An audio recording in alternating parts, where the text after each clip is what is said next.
Olá meninas e meninas, viemos aqui hoje, dar uma diminuída no meu vento aqui, que senão o meu cabelo vai ficar voando, tá?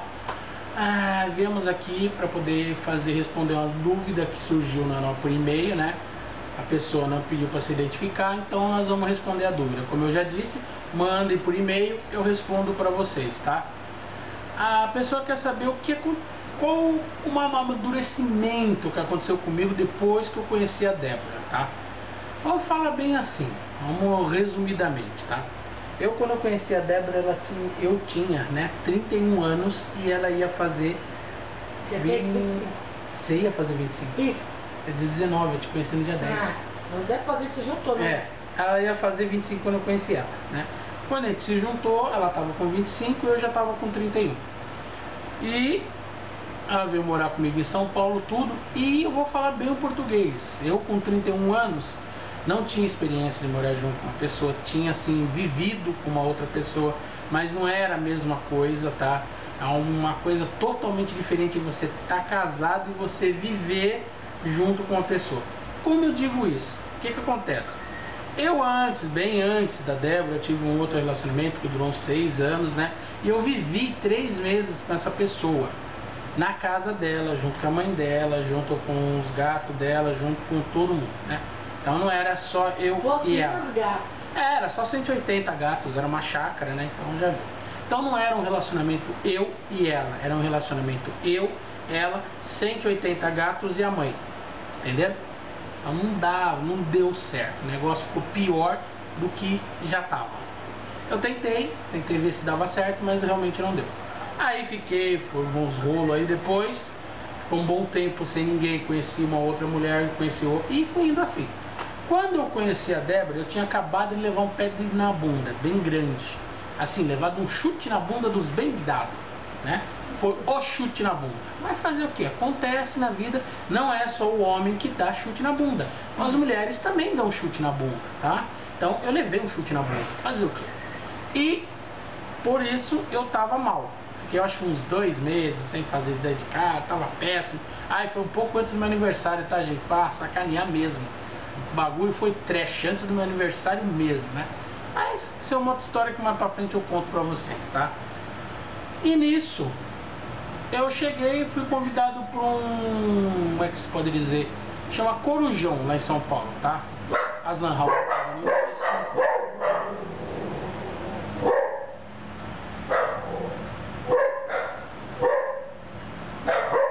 Ó!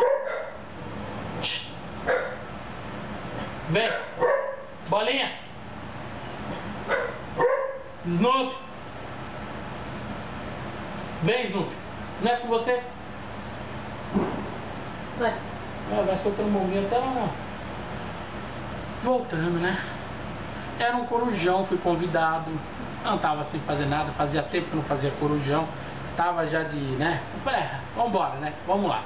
Corujão, a gente entrava 10 horas na Lan House e só saía de lá 5 horas da manhã. Fechava com um grupo de pessoas, eram 15 pessoas, que só tinham 15 máquinas, né? A gente fechava e ficava jogando RPG, Counter-Strike, quem gostava de jogar, e essas coisas. Eu, como gostava de RPG, a outra turma também, então nós fechava e fazíamos literalmente o clube do Bolinha, né? Fechava a Lan House e ficávamos lá dentro, jogando. Era por volta de umas 2h30 da manhã, né? O servidor travou. Quem conhece, sabe, entende de jogo, sabe o que quer dizer isso. Travou o servidor. Aí, eu nada pra fazer, perguntei quanto tempo vai levar. Ele falou, uma meia hora, 40 minutos. Pô, fazia nada, né? Aí eu entrei na sala de bate-papo do UOL Gordinhos e Gordinhas. E tava lá numa boa, olhando. Isso vai fazer 8 anos, tá? Mais de 8 anos, um pouquinho mais. Aí a Débora colocou, tem algum gordinho? Como é que é? Tem algum gordinho pra tecer? Uma coisa assim. Ela colocou isso, eu falei, serviu? Classe sério. Teclar sério, tá, gente? Eu falei, serviu? Tinha Porque, nada a gente, perder. tem um monte de idiota, que você sabe fazer idiotice. Só. Aí, né, serve e começamos a conversar. Comecei a passar um pouco da minha história, contei um pouco de mim, Fala ela pra contou ele um pouco daquele de antes de você entrar. De qual? Um idiota. Ah, é, eu tava lá, um idiota chegou lá. Não, eu tava. Eu tava vendo, né, que você tinha falado. Você tava vendo, eu te contei. Então, você tinha me falado. Você tava vendo que ela escreveu, tá, gente? Pra vocês entenderem. Continua. Que o meu nome eu sempre coloquei como Deb. Ela sempre coloca como Deb lá, Aí tá? um imbecil colocou assim, cadê o Lloyd? Eu falei, acabei de achar. Pronto, já era a casa dele. Todo mundo caiu. ficou zoando ele na sala. Aí ele saiu fora da sala. Por que será, né? Tadinho. Então nisso, né? Depois que ela me contou isso, eu falei, nossa, a menina já é do jeito que eu gosto, né? Sabe brincar, sabe conversar. E fomos conversando, teclando, né? Como se diz, né? Eu fui passando as informações, como eu era, tinha acabado de sair do relacionamento, ela também. Então nós fomos Eu ainda falei que eu ia conversando. tentar ajudar ele a voltar.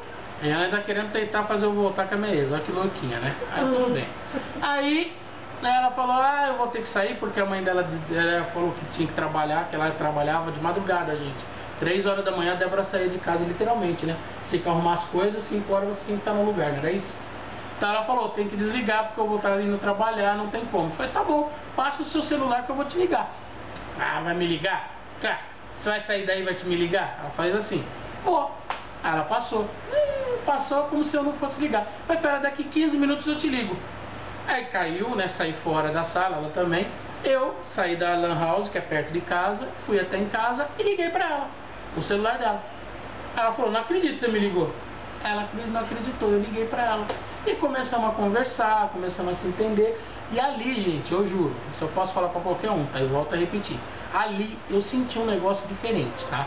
Não sei o que que é, mas eu senti vontade de Foi estar minha junto dela. voz de sereia gordinha. Eu senti vontade de estar junto dela. Uma coisa incrível, uma coisa meio doida, mas foi mais ou menos isso. No outro dia de manhã, ela falou pra mim que ela ia me excluir, né? Que ela não, sei lá. Ela falou que ia me excluir, que nem eu voltar a falar comigo. Da MSN. E até excluir eu. Da MSN, né? Era MSN. Aí, eu fui de manhã na Lan House, tinha aquele negócio da Claro, quem mais antiguinho aí vai lembrar. Você podia mandar mensagem pelo computador através da internet e ia para a pessoa que colocava o número. E eu mandei uma mensagem para ela que eu tinha adorado conhecer ela, que foi uma coisa muito louca, uma coisa assim. Primeiro mês que eu mandei bom dia, mandei um bom dia, adorei conhecer você, não sei o que, uma coisa assim que eu mandei, eu não vou lembrar direitinho. Aí nisso ela falou que ela não me excluiu por causa disso. Tá vendo só, gente? Ai, que bonitinho! Tá vendo só, gente? Começamos a conversar, começamos a se enturmar mais. Isso foi no dia 10 de setembro. Dia 15 de setembro eu pedi a Débora em namoro por telefone, tá? Literalmente. Pedi ela em namoro, depois disso nós fomos se encontrar no dia 27 de outubro, quando eu fui lá em Araraquara, na casa dela, para conhecer a mãe dela e pedir ela oficialmente em casamento. Fomos no cartório, marcamos a data, marcamos para o dia 27 de janeiro, tá? Nós iríamos casar no sábado de 27 de janeiro em Araraquara. Mas os reversos da vida, como a gente sempre fala, acontecem as coisas e no dia 1º de novembro a Débora estava em São Paulo, literalmente casada comigo. Em uma semana nós corremos atrás de guarda-roupa, cama, casa, tudo que tinha direito. Né, pra alugar. Nós fizemos em uma semana, eu arranjei tudo isso, gente. Foi uma loucura, foi uma correria. Nossa. Eu e a Débora, mas nós conseguimos fazer isso. Entramos na nossa casinha e tudo. O que amadureceu em mim? Com até meus 31 anos, eu vou falar bem o português, eu não tinha noção do que é ser casado. Não tinha noção do que é você se preocupar com a outra pessoa. Não tinha essa noção. Eu pagava minhas contas dentro de casa com meus tios, fazia o que eu tinha que fazer, tinha minhas namoradas, tinha meus rolos, tudo conforme tinha tendo, conforme ia vindo. E não tinha essa coisa, sabe, de se preocupar com a pessoa que está do teu lado. É complicado, gente. No primeiro ano, tanto eu quanto a Débora, nós sofremos pra caramba. Foi um dos melhores anos da nossa vida, mas nós sofremos ao mesmo tempo. Porque era complicado. São Paulo é muito ruim, como a gente pode dizer, custo de vida em São Paulo é alto. Você passa a média de 2 horas da manhã, 2 horas no período da manhã dentro de um ônibus e 2 horas no período da tarde dentro de um ônibus e metrô, indo e vindo do trabalho, tá? Você não ganha tanto quanto você poderia ganhar. Aluguel em São Paulo é caro, custo de vida em São Paulo é caro, é tudo longe, tudo depende de ônibus, metrô, tudo. Então era complicado morar em São Paulo. Aí, literalmente, a água bateu no pescoço, nós chegamos e tivemos uma ideia assim, minha irmã falou que ia me ajudar a vir pra cá. Corremos atrás, fizemos um monte de coisa, não foi tanto assim aquela coisa que era pra ser. Eu e a Débora fomos morar no fundo de um bar, ficamos 3 anos morando no fundo desse bar. Era complicado, a jukebox do bar literalmente era na minha sala. Então vocês imaginam o que eu sofri junto com a Débora nesses 3 anos. Mas serviu para eu e a Débora ter certeza daquilo que a gente queria, que era ter um ao lado do outro. Lutamos, corremos atrás, fizemos as nossas coisas e aí fomos amadurecendo, tá? Eu demorei muito para amadurecer, eu não estava acostumado com isso. Minha costume era, minha tia fazia tudo, meus tios faziam tudo e eu só pagava, só literalmente pagava as contas. Então eu tinha uma mordomia que eu não tinha, que agora depois quando eu casei eu tive que equilibrar. O que eu equilibrar? Não é a Débora fazer todo o serviço doméstico e eu ficar ali sentado. Não, você tem que aprender a conviver com isso. E esse convívio demorou um pouco para cair na minha cabeça. Mas aos poucos fomos indo, amadurecendo, correndo atrás. A minha área de emprego, que é a área de vendas, é complicada pra caramba. Eu só fui trabalhar em lugar que eu vou falar pra vocês, um pior do que o outro, só tomando na orelha. E aos poucos estamos reerguendo, tá? Então em 8 anos, o amadurecimento foi muito grande, muito. E em relação ao quê? Em se preocupar com a pessoa ao lado, se preocupar com a pessoa que você está casado, tá? Eu me preocupo muito mais hoje, tá? Em relacionamento, eu, Débora, do que no início. Porque no início a gente não tinha essa noção. A gente não sabia o que era um casamento. A gente não tinha noção do que é um depender do outro. É um negócio estranho, gente. No início do casamento, assim, vocês acham que é uma coisa assim, ó, maravilha, não sei o que lá. Mas não é. Porque você passa a conviver com a pessoa 24 horas por dia, 7 dias da semana. 365 dias ao ano. Você vai ver todos os defeitos da pessoa e a pessoa vai ver todos os seus defeitos. Você não tem como fugir. Você não tem como se esconder. Você tem que passar isso para a pessoa e ela vai ter que passar isso para você. Então você vai ter que aprender a conviver com os defeitos. Coisa que no início do casamento, início do namoro, essas coisas, não tem. Vocês não têm esse conviver com os defeitos. Quando você casa, você convive com os defeitos. E é aí que muitos casamentos acabam. Quando os defeitos de ambos aparecem e ninguém sabe lidar com os defeitos. Aí, em vez de se ajudarem, fica um criticando o defeito do outro. Ah, é porque você faz isso, é porque você é assim, e fica nesse bate-boca. Não é assim. Tem que saber literalmente a conviver com os defeitos. E é só um relacionamento pautado em respeito, saber conviver com os defeitos, juntar tudo, juntar vocês. Vocês não passam a ser a Débora uma coisa e eu sou outra. Não. Parte a ser Débora e Ian, os dois juntos. Junta tudo. Junta dívidas, junta o que é salário, junta aborrecimento, junta tudo. Junta a família de um, junta a família de outro, junta tudo. Não tem essa, família da Débora, família do Ian. Não tem isso. Não tem essa, o dinheiro da Débora, o dinheiro do Ian. Não tem essa, dívida do Ian, dívida da Débora. Não, é tudo junto. Passa a ser uma coisa totalmente junto, os dois. E tem que os dois andar desse jeito. Então esse amadurecimento, que é o que você está perguntando, foi complicado. Não vou falar para você que foi fácil, porque não foi. Tanto para mim quanto para ela. Foi muito difícil. Hoje nós temos uma noção, nós sabemos como lidar com os defeitos um do outro, né? E sabemos como lidar entre nós. Eu e a Débora, aquilo que eu já disse outras vezes, eu torno a repetir. Nós temos nossos arranca-rabos, nós temos as nossas brigas, nós temos nossas discussões, mas é nós. Nós dois vamos resolver nossas discussões, nós dois temos que resolver. Não adianta levar para mãe, pai, não adianta levar para irmão, irmã, não resolve. Vai só complicar. Você tem que se acertar. Não resolve simplesmente na primeira briga você ir lá contar para sua irmã, contar para sua mãe, contar para quem quer que seja, porque não vai resolver teu problema. Não vai. Para resolver seu problema você vai ter que sentar com a sua esposa ou com o seu esposo e se resolver. É simples assim. Em relação a fazer uma poupança, juntar dinheiro para o futuro, esses tempos, tanto eu quanto a Débora, a gente não conseguiu juntar nada, gente. Pelo contrário. Só complicação. Como eu disse para vocês, o meu serviço é complicado porque eu só peguei o patrão, a Débora também. Então, literalmente, nesses 8 anos, nós pagamos para viver. Literalmente. Malemar para comer. Malemar para comer. Então, é complicado. A gente não saiu ainda do buraco. Nós estamos saindo do buraco. O buraco que a gente se enfiou foi grande. Foi muito grande. Eu me enfiei e levei ela junto. Então foi um buraco muito grande. Mulheres. Escutem, maridos, escutem as mulheres de vez em quando. Só isso eu tenho para dizer. Porque elas sabem o que elas estão falando. Acredite em mim.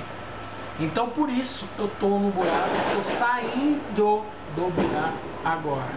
Agora que eu estou conseguindo sair com a cabeça do buraco. Tanto eu quanto a Débora. Vamos começar um novo projeto agora em janeiro, tanto eu quanto ela. E nesses novos projetos a gente vai conseguir dar uma respirada. Sim, nós esperamos. E é o que nós esperamos. Aí, quem sabe a gente começa a juntar dinheiro sim e colocar na poupança. Aí nós vamos conseguir. Porque no início, né, nós conseguimos, né, sempre deixava um dinheirinho guardado no início. Depois mas que eu começou a trabalhar por um imbecil, eu comecei a usar todo aquele dinheiro para pagar a conta. Exato. Aí o que aconteceu? Como eu disse para vocês, o buraco foi aumentando e o dinheiro foi saindo. Sim, mas é bom juntar o dinheiro.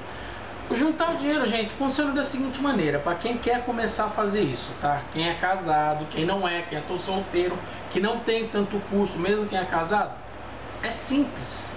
15% do que você ganha, tenta guardar. Tenta. Deixa de ir no cinema, deixa de fazer uma outra coisinha, deixa de comer algo diferente no final de semana, mas guardem 15% do salário de vocês todo mês na poupança. Ignora que está lá. Esquece que ele existe lá. Não existe esse dinheiro.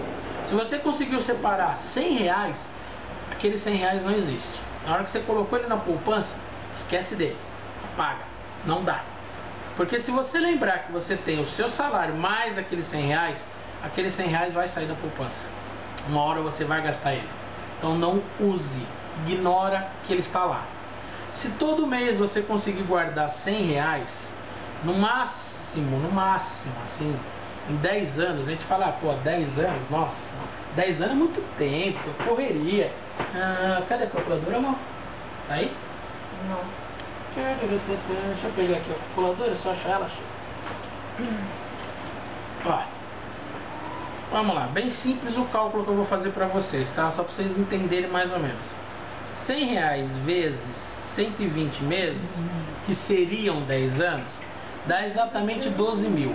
Só que são 10 anos, a poupança rende 10 a 12% ao ano. Então vamos jogar 10%. Se são 10 anos, então seria 10% seriam 100%. Então seriam mais ou menos 12 mil vezes 100%, que vai dar, eu não preciso nem fazer conta, né? Mas vamos fazer essa conta mais igual. Então você teria o dobro que você juntou em 10 anos. Então você teria guardado em média de 25 a 30 mil reais com juros e correção conforme a poupança for indo. Você fala pra mim, é pouco? Não, não é pouco. Você começou com 100 reais. 100 reais por mês. Em 10 anos você juntou quase 30 mil. Se eu tivesse feito isso lá atrás, eu teria muito mais hoje, porque já passou 22, 23 anos eu estou fazendo de venda. Se nesses 23 anos eu tivesse guardado 100 reais todo mês, tava bem hoje, gente, vocês não têm ideia. Mas eu não fiz isso. É isso que eu falo para vocês. Então, é bom. Pega R$100 por mês e enfia na poupança. Não importa, só mexe nisso depois de 10 anos se você precisar. Se não precisar, deixa lá e vai colocando mais. O mês que você vê que dá para juntar um pouco mais, põe um pouco mais. Mas começa com R$100. Vocês vão ver como é que vai juntar bem dinheiro, tá? Eu espero que você tenha respondido a sua pergunta, tenha respondido a sua dúvida, tá? E como eu volto a repetir, relacionamento não é fácil. Você ser casado hoje, viver um relacionamento, às vezes não é nem casado, às vezes o relacionamento também entre pai e filho, depois quando o filho já está numa certa idade também, conviver com os pais é complicado, gente. O respeito é muito, muito grande nesses momentos. Você tem que ter respeito pela pessoa que está do teu lado, seja ela seu marido, esposo, mulher, ou seu pai ou sua mãe. O respeito tem que ter. A partir do momento que se perde o respeito, não tem relacionamento. Então, você perdeu o respeito por aquela pessoa, esquece. Sai fora, vai viver outro relacionamento, vai viver outra coisa. Não pode perder o respeito. Em 8 anos, eu nunca xinguei a Débora. Nunca. E nem vou. Porque a partir do momento que eu perder o respeito com a Débora, esquece. Acabou o casamento. E nem nunca levantei a mão para a Débora, jamais. Não importa o que a sua esposa ou o seu marido faça. No caso, eu vou falar de nós homens. Não importa o que a sua esposa faça, jamais levante a mão para ela. Você, homem, nunca, não faça isso. Nunca, em hipótese alguma. Mesmo que você leve um tapa na cara, jamais revide o tapa na cara. Não faça isso. É a pior coisa que tem para um homem, gente, ele receber um tapa na cara de uma mulher ou de qualquer outra pessoa. Vocês não têm ideia. Isso destrói. Mas mesmo assim, o homem tem que se comportar, respirar fundo e não fazer nada. Porque a mulher é mais frágil que o homem, sim. Se o homem virar dar um soco na cara de uma mulher, arrebentou ela. Já era. Não tem conserto. Ah, você me tirou do sério. Não tem essa de tirar do sério. Não pode. O homem tem que ter essa consciência. Jamais levante a mão por uma mulher. E principalmente para sua esposa. E se você tiver filhos com essa mulher, pior ainda, que ela é mãe dos seus filhos. Então, não importa o que ela faça, nunca levante a mão para ela. Jamais. Saia de perto, esfria a cabeça, vá em outro lugar, mas não evite ao máximo brigar desse nível. Não leve a discussão mais a sério. Não faça isso. Espero que eu tenha te atendido. Obrigado aí pela pergunta. Quem tiver mais perguntas, tiver dúvida, quiser saber alguma coisa, manda aqui. Eu vou deixar o e-mail aqui embaixo. Você escreve pra gente, manda a resposta, tá? A partir de janeiro agora eu vou estar voltando com os vlogs mais do dia na vida, o que a gente faz, coisas do nosso dia a dia pra vocês e respondendo também as perguntas, tá? Um grande abraço aí pra todo mundo. Espero que tenham gostado. No YouTube você responder. Tem, mas aí não é nesse daqui, é só essa daqui que eu tô respondendo. Espero que vocês tenham gostado e depois eu vou responder algumas perguntas que tem lá no YouTube, tá? Obrigado aí, gente. Valeu e até a próxima.